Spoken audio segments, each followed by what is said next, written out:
So many non-franchise dealers are struggling. What is the financial impact if many of these independent dealers fail?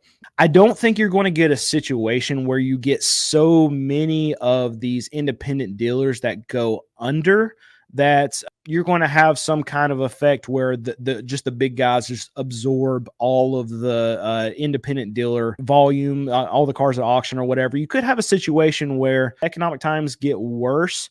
And what's the saying from Warren Buffett? When the tide goes out, you can see who's swimming naked. I think it's close to that. But you're going to start seeing, and we're already seeing it now. I see it a lot in the comments and then talking to other dealers. And I've got some dealers that I actually know personally that have gone out of business in the last 6 to 12 months. And a lot of these dealers that are going through the situation right now is because they were over leveraged. They had big time floor plans, and that's really the only way that they ran their business. And when I say floor plan, for those of you that don't know, many dealers don't actually own their own inventory. They don't pay cash for it. They actually do what's the equivalent of swiping a credit card to buy their inventory. And when they do this, they have interest payments just like you would have on a credit card. And if they don't pay it off in 30 days, 60 days, then they continually just have these interest payments stack up. And when they have this and they have a lot of 20, 40 cars and they go through a couple months where they don't sell very many vehicles at all, and they have these vehicles still sitting on their lot, then they can have interest payments in the thousands of dollars that these floor plan companies are charging them to back their inventory. And a lot of times these dealers, they didn't have this money to begin with, and that's why they had to use these floor plans to actually buy inventory, flip. There are a lot of dealers that are not good at inventory management. They're not good at money management, and they're just they're not wise about actually spending their money. And those are the ones that are going to get hurt. Do I think a wide scale just tanking of a lot of dealers is going to happen in the current economic conditions? No. But if things get worse and we have something similar to 2008, back in 2008 when we had the housing crash, the car market crashed too. It's just overshadowed by the housing market, and there were a ton of dealers that went under.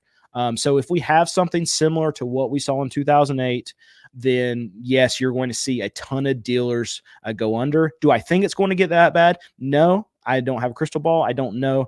But I know that there are a lot of dealers that are right now that are over leveraged, and they've paid too much for their inventory, and they've been very stubborn over the last year as they've seen some prices come down, and they haven't been willing to lower their prices, or because their floor plans have cost them so much, they're not able to lower their prices because they owe so much money on this inventory. And a lot of those we're already seeing in trouble, and we're going to continue to see those drop out of the market. But as of right now, we're not seeing mass out of business of dealers. That's not what we're seeing yet. Will you tell a customer if a vehicle is a repo? We buy repos every once in a while, but that's not something we have actually ever thought about, to tell the customer that this was a repo car, because really there's nothing on the Carfax that's going to say it is. But that's something that we actually should probably think about. We're wanting to be very transparent with our cars, and I'm surprised we've never thought about this thing, because there's some people out there that probably wouldn't want to buy a repo. I even say myself that, I mean, the repos are the bottom of the barrel, and the only way that we will buy a repo is if we go through it very well at the auction and make sure everything's up to our standards, and then we bring it here, and then we'll mechanically check it out like we do every car.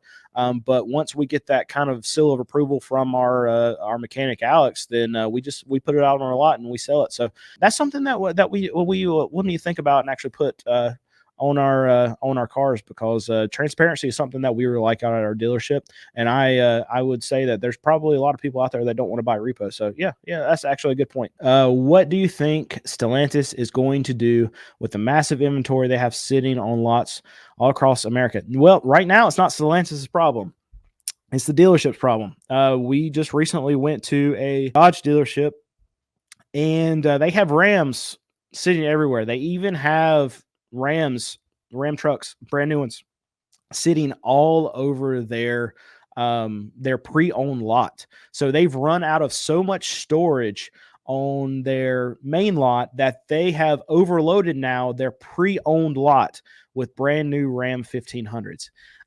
So what's going to happen is that at some point, that dealership, the one that I'm talking about, and I would assume a lot of these other Dodge, Ram, Jeep dealers are having to contemplate at this point, is saying to their manufacturer that, you know what, these allocations that we're supposed to get next month, we can't take them. So when that happens, then the manufacturer has to basically stop and look at the number of allocations that they've got going out and see that they have these cancellations from the dealer. And they really have to have a moment where they say, okay, we got trucks still planning on coming out next month, but the numbers aren't lining up and these dealers can't take them. So they're going to have to start cutting production. And when they start cutting production and they are blaming it on demand and not these strikes that we've had recently, shareholders are not going to like it. So they're going to do everything in their power, these manufacturers, to still get these vehicles out to these dealerships, whether they have to say, okay, if you take these, we'll add incentives, start doing these special rates. And you'll start seeing, you are seeing it now with Stellantis, that they're adding incentives. They're already taking money off these vehicles that go straight to the consumer. And it's not really working. So they're going to have to do something pretty drastic to actually get butts in seats. I don't think there's almost anything right now that they're going to be able to do. So allocations are going to get cut. Production's going to get cut. People are going to be laid off, in my opinion. And then shareholders are not going to like that at all, because they're going to have to announce all that stuff. That's what I think is going to happen. And we're going to start seeing announcements of production cuts, I would say, within the next 3 months. So you might be watching this and not even know this, but this is a brand new channel. So if you could do me a favor and hit that subscribe button, it would really, really help me out. Question, is there money in buying older rust-free cars in the South and selling them up north? Probably not, because what it's going to... Now, if you're doing your own transporting and you're just buying 3 cars at a time, putting them on your own 3-car loader, taking them back up there, you can make money on the small scale. But when you're talking about dealers that do volume, it's not really worth it, because when you're buying these older rust-free cars, down here, you can buy them. I mean, we buy cars anywhere from $800. We can buy them up to like $2,500 is kind of the range that we like to buy in. But when you're looking at a car like that, I'm in a special niche because I don't floor my cars, and we can make less per vehicle and do quantity, and make good money. But a lot of dealers, they have to make a lot more money on the cars. And when you're doing that and you add in this transporter cost, because it's going to cost probably $500 to $1,000 to get one of these vehicles transported from down here to up there. So you say you're buying a car down here for $1,500, you add in another $1,000 to get it transported up north. And so you've got $2,500 in that car. But even up north, that car where I can sell it down here for like $2,500, you probably can only get $4,000 out of it up there. So yeah, you might be able to make $1,000, $1,500. But a lot of dealers like to make more money than that. And when you're going through the hassle of actually buying the cars from down here, getting them transported, and you have to do travel if you want to actually put hands on the car and check it out yourself, because you can't really buy these cheaper cars without checking them out, because the quality is not as good on these cheaper cars, obviously, as it is more expensive cars. So there's a lot of dealers that they'll look at a car online and they'll buy it. They'll never put their hands on it. They'll never scan it. They'll never check it out. And with these cheaper cars, you can't do that, because you can buy turds really, really quickly. And so I really think that you're not going to be able to really make money unless you're doing it very small scale. And you can handle the transporting yourself. And even then, the time it's going to take to deal with that, I feel like it's not worth it. Is it worth waiting to buy a new Toyota to save a few dollars?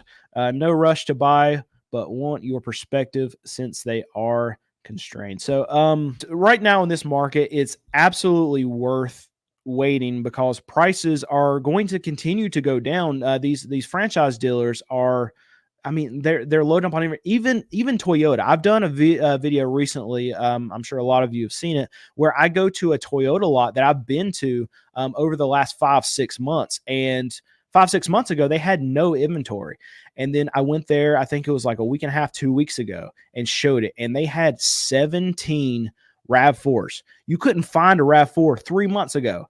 And this dealership just had them sitting there. And this dealership was not charging over MSRP.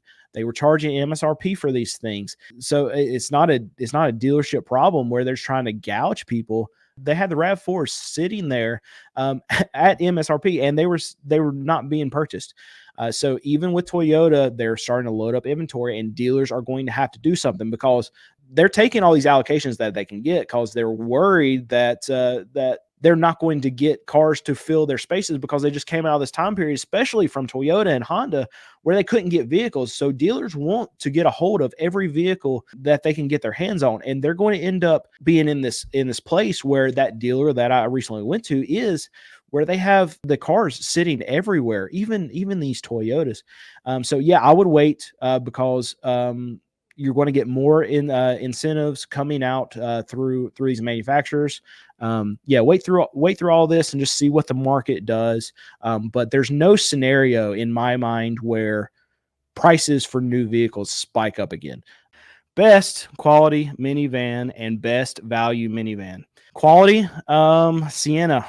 The hard part about it is you can't find one if you're looking at for the newer ones. So that's tough. Honda Odyssey, the newer ones would be my second choice.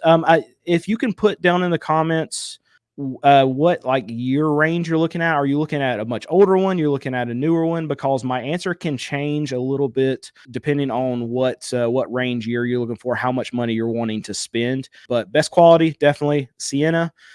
Best value, I almost don't want to shop for best value when you're looking at the minivan, because I still just want to go to the quality, especially if you're looking at the newer ones. When we get to older ones, I'll go ahead and answer that. So older ones, I actually want to stay away from Honda Odyssey because they had a lot of transmission issues, but Siennas have always been good. I'll say so best quality minivan, newer Sienna, best value minivan, older Sienna. So there you go. All right, done.